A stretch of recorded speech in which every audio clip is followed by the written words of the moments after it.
Harsha, at KPMG, we've been talking about customer experience for a really long time globally. And I spent the week here in India and I've just realized just how much has changed in this marketplace. I'm really curious about the findings of the report that we've just worked on here, and particularly the link between customer experience and value. The levers that you've exposed in this methodology of the report are really interesting. So can you tell us more about why you looked at this topic in particular at this point in time, and also what the report is showing us? Yes, Isabelle, I think it's been a very interesting time for the India team managing. Great to have you here. So this report and work was started off with the engagement between us and Equator Value Advisory. And the hypothesis was that customer experience and unleashing the value of customer experience and enough value to be had amongst brands. So we interviewed over 3,000 consumers. We went around 23 odd subsectors, had 30 plus CEO interviews, and a hypothesis was ratified, I would say. Some of the things that came around were very interesting. One, that every company, whether it's B2B or B2C, there is a role for customer experience in that company. So that sort of clarifies for every possible industry, no matter what size, shape, maybe.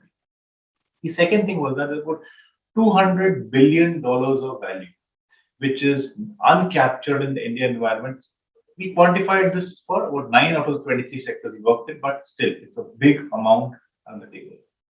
And when we looked at all of the sectors, the ranges of value jumps that we could get by having good, appropriate customer experience was between 100 to 400%. So if you have the right, impactful customer experience, you can get 100% or a 400% kind of a jump in your numbers. There were a few sectors which stood out. It was relevant to all sectors, but sectors such as e-commerce, direct-to-consumer, automobile was especially getting very active, where every rupee that you spend on customer experience seemed to have a 2 rupee increase in the overall number of revenue increase that you could get. So in fact, a very good insight for the Indian firm. And what this formula says really is that maybe there's a tendency to look at the customer experience through the soft component of it, so the sentiment that is associated with your relationship with the brand. But what this report shows very clearly is that the levers of ultimate value are that sentiment when it's combined with the revenue opportunity and the profitability opportunities. Well, one of the things I think is standing out is there are a lot of digital native sectors that you've talked about as being very, very good in this customer experience. But what the report is also showing is this is not linked to size. This is not linked to the sector. And you can unlock value if you actually harness the power of this in a particular way. Yeah, I think a few levers that I can call out is one, keeping the message simple, understandable, and logical. So having the message or the brand message simple, understandable, logical, comprehensible, that's message number one that's come. Second message that comes around is that typically your customer experience is very focused in particular geographies or areas. If there's a way of democratizing it across a particular customer segment you target, you can get scale. We do a lot of pilots here and there, but somewhere the pilots don't connect to the overall story of the brand, I would say. And the third thing I would say is that it's a big mechanism to drive value in brands. We do look at customer experience, but don't seem to connect it to what it means to my company, valuation, enterprise value. But there is a connect, and hence look at it as a revenue driver or something that assures the integrity of your brand over a longer period of time. That will help you get your investments into customer experience. And maybe one last aspect, which is obviously COVID around the world and also here in India has been a major disruptor to the way that consumers and customers have interacted with their brand providers. Is it too early to draw some conclusion as to what's here to stay, and maybe what are the things that are going to stabilize over time, or where do we go from here, I guess? I see it's a lot of early days from India, and we're looking at Europe and the US to also try and understand what trends we've seen there. In fact, we want to keep doing this report every 2 years. We've ticked off from the global report that was done by you about 2 years back. But I think it's early days for us. I think there's a lot of action we're going to see in India around customer experience. It really is an enterprise model of connecting the front office and the back office. And I know we keep saying that, and it's easier said than done. But truly, when you look at the customer experience leaders in all the countries that we're visiting, those companies that stand out, and let's say it again, regardless of size, regardless of segment, those companies that stand out are the ones who've really made the consumer and the consumer journey front and center of everything that they do. And in return, that gives them higher revenue, higher loyalty, hopefully higher profitability because the lifetime customer value increases over time. There are a couple of areas which I'm particularly interested in going forward, which is, and particularly struck me in India over this week, given that the talent story of this country, the link between the customer experience and the employee experience and how you can drive the two to unlock further value. So, Isabelle, as we close, what would be some of the watch outs that you would have for global leaders in consumer retail as we look forward to 2022 and 2023? So I know we keep using the words unprecedented times, but they really are. And if I step out of India for a second, one of the, maybe three things to watch out for. One is outside of India, where it's more structural and embedded in the economy, the level of inflation in the rest of the world is truly unprecedented. So the impact of that on consumer behavior is already through the pulse checks that we've done in a couple of countries, is showing us that you need an intimate understanding of your consumers. You can't stop at a 50,000 feet segmentation because the psychology of consumers has been very disrupted, both by COVID, but also by the digital transformation and the way that they access consumption and the brand experience. The second trend is around ESG. I think we have not matured yet on the true understanding of the customer's relationship with the ESG agenda, and understanding again the demographics of your customer base is really important. And then I would go back to just the importance of being insights led and data driven. It's complicated enough to manage a company at the moment in this space with the technology disruption and all the new forms of interacting with brands. If you're starting with a blank sheet of paper and you're going blind into that environment, I think you're leaving a lot to chance. We are seeing the power of really granular analysis of the performance and your pattern of performance and where you are the most successful meeting the consumer where they go. And I think that's probably the three things that we're going to be paying a lot of attention to in the coming year.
3, 2, 1, go.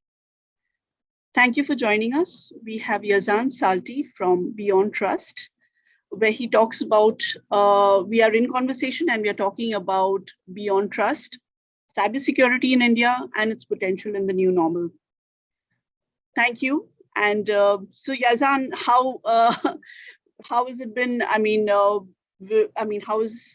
Where are you at right now? And can you tell us something about yourself? Yeah, so I wouldn't say much of a recently, I joined Beyond Trust a year and 3 months ago, and it has been a really a very interesting journey in the cybersecurity field. Wonderful. And we are so curious to know about, basically Beyond Trust. We've heard a bit about it in the news. Could you tell us Beyond Trust, what exactly is it in a nutshell? Sure. So Beyond Trust is a global multinational company, leader in the intelligence, identity, and access security. Our integrated platform and solution provide all kind of securities and protect all kind of access. Oh, sorry. Can we repeat that one, please, if you don't mind? No problem. Can you tell us what exactly is Beyond Trust in a nutshell? Sure. So Beyond Trust is a global multinational company leader in intelligent identity and access security. Our integrated platform and solutions protect all kinds of asset, identities, privilege accesses, and endpoints across companies' environments. Wonderful. And where do you see Beyond Trust in terms of its position in India, its market position in India? We have been experiencing massive growth in India in the last couple of years. We have added key references in both enterprise and the SMB market. And to co-op with this kind of growth, we extended our footprint in India. We have a full team of client executive solution engineers, support, and channel across space in India. On top of that, we extended, sorry, can we please as well repeat that question? Repeat that session. Sure. Could you tell us a little bit about how Beyond Trust intends to consolidate its market position in India? We have recently experienced massive revenue growth in India, and we added key references in both the SMB and in enterprise market. We extended our footprint in India.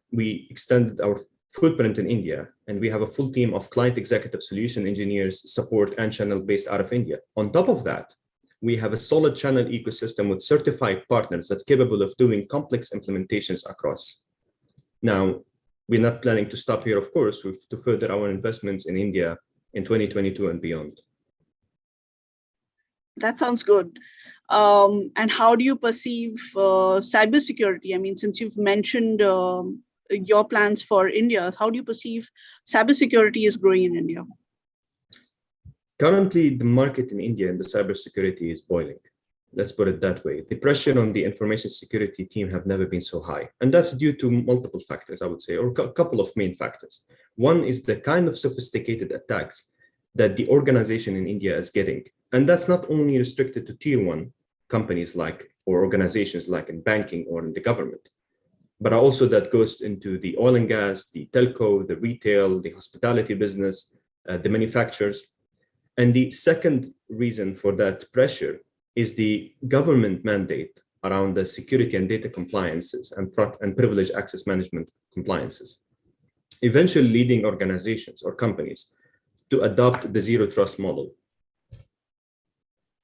That's interesting because zero trust, I believe, requires certain protocols for cybersecurity today. Could you give us some emphasis, where Beyond Trust fits in? So to start with, zero trust itself as a model, it really describes itself, right, as a name. It ensures maximum network security and network access. And that's eventually protect companies from ransomware and malware attacks. Now, basically, it really you manage, you track, you report what is being accessed, by who, what for, and when. That's interesting.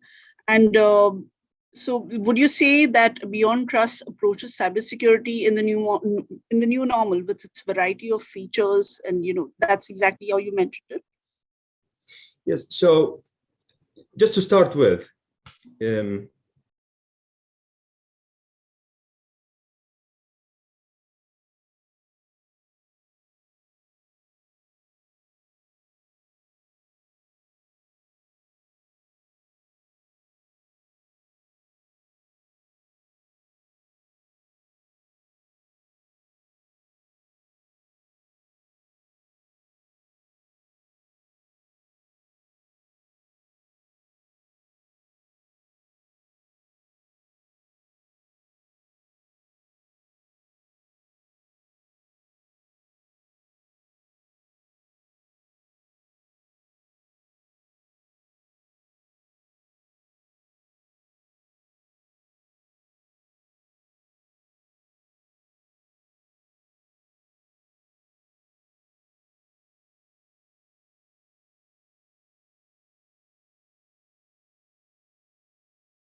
Thank you so much. It was really enlightening to learn about Beyond Trust and cybersecurity in India. Thank you. okay. Thank you.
Currently, the market in India in the cybersecurity is boiling. Let's put it that way. The pressure on the information security team have never been so high. And that's due to multiple factors, I would say, or a couple of main factors.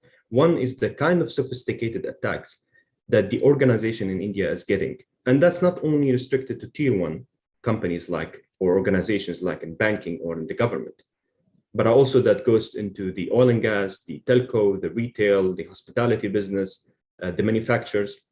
And the second reason for that pressure is the government mandate around the security and data compliances and privileged access management compliances, eventually leading organizations or companies to adopt the zero trust model.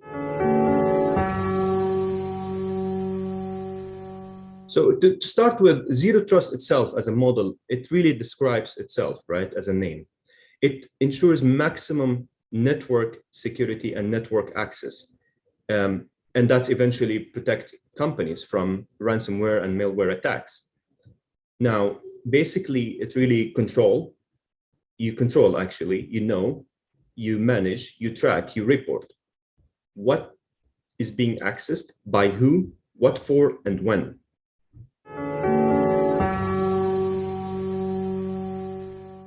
Sure. So Beyond Trust is a global multinational company leader in intelligent identity and access security. Our integrated platform and solutions protect all kinds of asset, identities, privilege accesses, and endpoints across companies' environments.